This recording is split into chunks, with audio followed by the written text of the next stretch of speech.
بسم اللہ الرحمن الرحیم۔ السلام علیکم ناظرین، آج کی ویڈیو میں ہم آپ کو بتائیں گے حضرت نوح علیہ السلام کے بارے میں، ان کی تبلیغ سے لے کر کشتی بنانے اور پھر عذاب الہی کے نازل ہونے تک کا مکمل واقعہ۔ ناظرین، قرآن مجید بہت سی آیات میں حضرت نوح علیہ السلام کے بارے میں گفتگو کرتا ہے اور مجموعی طور پر قرآن کی 29 صورتوں میں اس عظیم پیغمبر کے بارے میں گفتگو ہوئی ہے۔ ان کا نام 43 مرتبہ قرآن میں آیا ہے۔ مورخین و مفسرین نے لکھا ہے کہ نوح علیہ السلام کا نام عبد الغفار یا عبد الملک یا عبد العالی تھا، اور نوح کا لقب انہیں اس لیے دیا گیا ہے کیونکہ وہ سال ہر سال اپنے اوپر یا اپنی قوم پر نوحہ و گریا کرتے رہے۔ آپ کے والد کا نام لمک یا لامک تھا، دادا کا نام متوشلخ اور پردادا کا نام حضرت ادریس علیہ السلام تھا۔ علی بن ابراہیم نے بسند حسن حضرت امام جعفر صادق علیہ السلام سے روایت کی ہے کہ حضرت نوح علیہ السلام 300 برس تک اپنی قوم کو خدا کی طرف دعوت دیتے رہے، لیکن قوم نے ان کی دعوت قبول نہ کی تو چاہا کہ ان پر نفرین کریں۔ اس وقت ان پر طلوع آفتاب کے قریب آسمان اول کے فرشتوں میں سے 2000 گروہ نازل ہوئے۔ وہ عظمائے ملائکہ میں سے تھے۔ نوح علیہ السلام نے ان سے پوچھا کہ تم لوگ کون ہو؟ کہا، ہم سب آسمان اول کے فرشتے ہیں اور آپ سے سفارش کرتے ہیں کہ آپ اپنی قوم پر نفرین نہ کیجیے۔ حضرت نوح علیہ السلام نے کہا، اچھا، میں نے ان کو 300 سال کی مہلت دی۔ 300 سال ختم ہو گئے اور وہ ایمان نہ لائے تو ان پر آپ نے پھر نفرین کا ارادہ کیا تو دوسرے آسمان کے 2000 گروہ فرشتوں کے آئے۔ نوح علیہ السلام نے پوچھا، تم لوگ کون ہو؟ کہا، ہم سب آسمان دوم کے قبائل ملائکہ سے 2000 قبیلے ہیں، اور ہم آپ کے پاس آئے ہیں اس لیے کہ آپ سے التجا کریں کہ آپ اپنی قوم پر نفرین نہ کریں۔ نوح علیہ السلام نے کہا، 300 سال ان کو اور مہلت دی۔ پھر جب 300 سال تمام ہوئے اور وہ لوگ ایمان نہ لائے تو آپ نے ان کے لیے بد دعا کا ارادہ کیا۔ سورہ ہود آیت نمبر 36۔ اور نوح کی طرف یہ وحی کی گئی کہ جو لوگ ایمان لا چکے ہیں ان کے علاوہ آپ کی قوم میں سے ہرگز کوئی اور ایمان نہیں لائے گا، لہذا جو کچھ یہ لوگ کرتے ہیں آپ اس سے رنجیدہ نہ ہوں۔ سورہ نوح آیت نمبر 26-27۔ اور نوح نے کہا، پروردگار، روئے زمین پر بسنے والے کفار میں سے ایک کو بھی باقی نہ چھوڑ۔ اگر تو انہیں چھوڑ دے گا تو وہ یقیناً تیرے بندوں کو گمراہ کریں گے اور یہ لوگ صرف بدکار کافر اولاد ہی پیدا کریں گے۔ حضرت نوح علیہ السلام کی اس دعا کے بعد اللہ تعالیٰ نے ان کو حکم دیا کہ کھجور کے درخت بوئیں۔ آپ نے درخت لگانا شروع کیا، پس آپ کی قوم کے لوگ آپ کے پاس آ کر آپ کا مذاق اڑاتے کہ ایسا بوڑھا شخص جس کی عمر کے 900 برس گزر چکے ہیں اور وہ کھجور کے درخت لگا رہا ہے، پھر آپ کو پتھر مارتے تھے۔ اسی طرح 50 برس گزرے اور کھجور کے تمام درخت بڑے اور مضبوط ہو گئے تو اللہ تعالیٰ کا حکم آیا کہ ان درختوں کو کاٹیں۔ یہ دیکھ کر آپ کی قوم پھر مذاق کرنے لگی کہ اب جب کہ کھجور کے درخت بڑے ہو گئے ہیں تو اس بوڑھے مرد نے کاٹ ڈالے، اس کی عقل زائل ہو گئی ہے اور پیری اس پر غالب آ گئی ہے۔ سورہ ہود آیت نمبر 38-39۔ اور وہ یعنی حضرت نوح علیہ السلام کشتی بنانے لگے اور ان کی قوم کے سرداروں میں سے جو وہاں سے گزرتا وہ ان کا مذاق اڑاتا تھا۔ نوح علیہ السلام نے کہا، اگر آج تم ہمارا مذاق اڑاتے ہو تو کل ہم تمہارا اسی طرح مذاق اڑائیں گے جیسے تم مذاق اڑاتے ہو۔ عنقریب تمہیں علم ہو جائے گا کہ کس پر وہ عذاب آتا ہے جو اسے رسوا کر دے گا اور کس پر ہمیشہ رہنے والا عذاب نازل ہوگا۔ اللہ تعالیٰ نے حضرت نوح علیہ السلام کو کشتی بنانے کا حکم دیا اور جبرائیل علیہ السلام کو ان کی تعلیم پر مامور فرمایا۔ غرض کہ نوح علیہ السلام نے کشتی بنانا شروع کیا۔ اس کی لمبائی 1200 ہاتھ، چوڑائی 800 ہاتھ اور اونچائی 80 ہاتھ تھی۔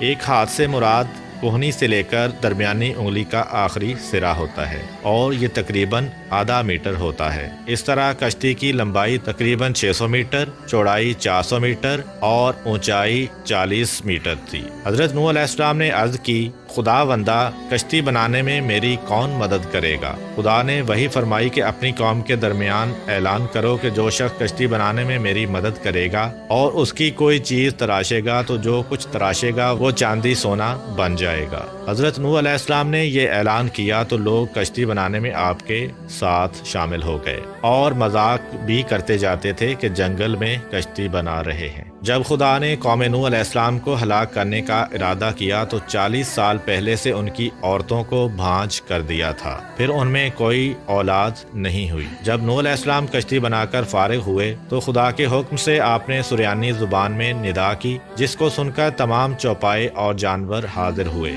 آپ نے ہر حیوان کا جوڑا کشتی میں داخل کیا۔ آپ کی 950 سالہ تبلیغ کے نتیجہ میں دنیا کے تمام لوگوں میں صرف 80 اشخاص آپ پر ایمان لائے تھے۔ سورہ ہود آیت نمبر 40۔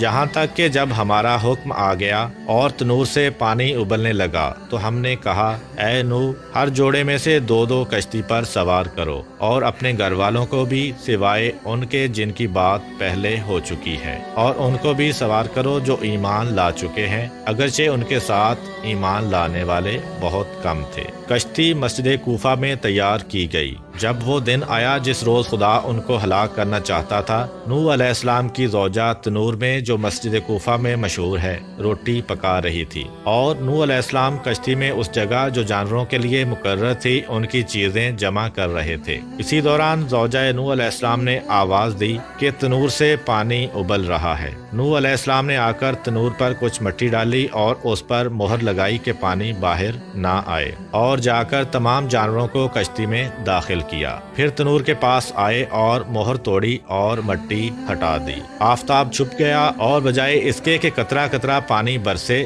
یک بارگی پانی آیا اور تمام چشمے ابل پڑے، جیسا کہ حق تعالی فرماتا ہے۔ سورہ قمر آیت نمبر 11 تا 13۔ پھر ہم نے زوردار بارش سے آسمان کے دہانے کھول دیے اور زمین کو شگافتہ کر کے ہم نے چشمے جاری کر دیے، تو دونوں پانی اس امر پر مل گئے جو مقدر ہو چکا تھا، اور تختوں اور کیلوں والی کشتی پر ہم نے نوح علیہ السلام کو سوار کیا۔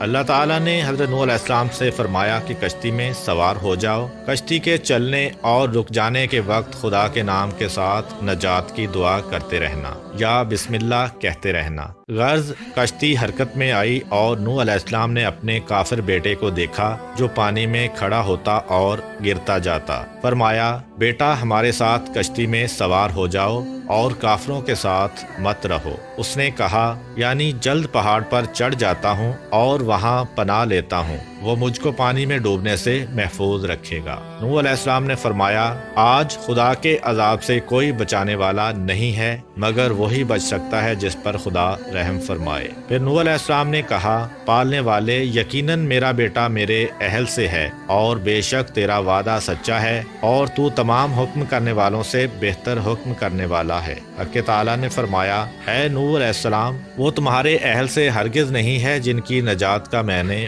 وعدہ کیا ہے، لہٰذا مجھ سے ایسی بات کا سوال نہ کرو جس کا تم کو علم نہیں ہے۔ میں تم کو نصیحت کرتا ہوں کہ تم جاہل مت بنو۔ نوح علیہ السلام نے عرض کی، خدا بندہ، میں تجھ سے پناہ چاہتا ہوں اس بات سے کہ تجھ سے ایسی چیز کا سوال کروں جس کا مجھے علم نہ ہو، اور اگر تو مجھ کو نہ بخشے گا اور رحم نہ فرمائے گا تو میں نقصان اٹھانے والوں میں سے ہو جاؤں گا۔ بس خاموش ہو رہے جیسا کہ خداوند عالم نے ان سے فرمایا۔ اسی اثنا میں ان کے درمیان موج حائل ہو گئی اور پسرے نوح علیہ السلام غرق ہو گیا۔ کشتی مڑی اور اس کو موجوں نے تھپیڑا دیا یہاں تک کہ مکہ میں پہنچی، اور خانہ کعبہ کے گرد طواف کیا کیونکہ کعبہ کے سوا تمام دنیا غرق ہو گئی تھی۔ خانہ کعبہ کو بیت العتیق اسی لیے کہتے ہیں کہ وہ غرق ہونے سے محفوظ رہا۔ غرض 40 روز تک آسمان سے پانی برستا رہا اور زمین سے چشمے ابلتے رہے، یہاں تک کہ کشتی اس قدر بلند ہوئی کہ آسمان سے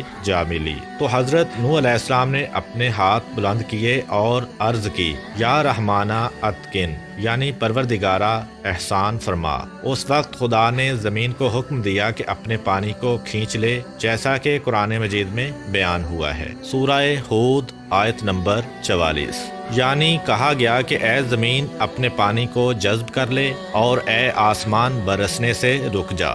جو پانی زمین سے باہر آیا تھا زمین نے اسے جذب کر لیا، مگر آسمان کے پانی کو قبول نہ کیا اور کہا کہ خدا نے مجھے صرف اپنے پانی کے جذب کرنے کا حکم دیا ہے۔ تو آسمان کا پانی زمین کے اوپر ہی ٹھہر گیا اور کشتی جودی پر ٹھہری، اور وہ موصل میں ایک بڑا پہاڑ ہے۔ پس خدا نے جبرائیل علیہ السلام کو بھیجا تو جو پانی زمین پر رکا ہوا تھا اس کو ان دریاؤں میں پہنچا دیا جو دنیا کے گرد خلق کیے گئے ہیں، اور نوح علیہ السلام کو خدا نے وحی فرمائی۔ سورہ ہود آیت نمبر 48۔ کہا گیا، اے نوح علیہ السلام، اترو ہماری طرف سے سلامتی اور برکتوں کے ساتھ جو آپ پر اور ان جماعتوں پر ہیں جو آپ کے ساتھ ہیں، اور کچھ جماعتیں ایسی بھی ہوں گی جنہیں ہم کچھ مدت زندگی کا موقع بخشیں گے، پھر انہیں ہماری طرف سے دردناک عذاب پہنچے گا۔ پھر حضرت نوح علیہ السلام نے 80 مومنوں کے ساتھ جو آپ کے ہمراہ تھے موصل میں کشتی سے اترے اور مدینہ السمانین کی بنیاد ڈالی۔ حضرت نوح علیہ السلام کے 3 بیٹے سام، حام اور یافس بھی ان کے ہمراہ کشتی میں سوار تھے۔ مورخین کا نظریہ یہ ہے کہ کرۂ زمین کی اس وقت کی تمام نسل انسانی کی بازگشت انہی تینوں فرزندوں کی طرف ہے۔ ایک گروہ حامی نسل ہے جو افریقہ کے علاقہ میں رہتے ہیں، اور دوسرا گروہ سامی نسل ہے جو مشرق وسطیٰ میں رہتے ہیں، اور یافس کی نسل کو چین کے ساکنین سمجھا جاتا ہے۔ چونکہ طوفان نوح کے بعد نسل انسانی حضرت نوح علیہ السلام کے فرزندوں سے آگے بڑھی، اسی سبب سے حضرت رسول خدا صلی اللہ علیہ وآلہ وسلم نے فرمایا کہ نوح علیہ السلام 2 پدر میں سے ایک پدر ہیں، یعنی حضرت آدم علیہ السلام کے بعد تمام انسانوں کے باپ ہیں۔ اسی وجہ سے حضرت نوح علیہ السلام کو آدم ثانی بھی کہا جاتا ہے۔ روایات میں آیا ہے کہ حضرت نوح علیہ السلام کی کشتی پورے 6 ماہ سرگرداں رہی۔ یہ مدت ابتدائی ماہ رجب سے لے کر ذی الحج کے اختتام تک تھی۔ ایک اور روایت کے مطابق 10 رجب سے لے کر روز عاشورہ تک کشتی پانی کی موجوں میں سرگرداں رہی۔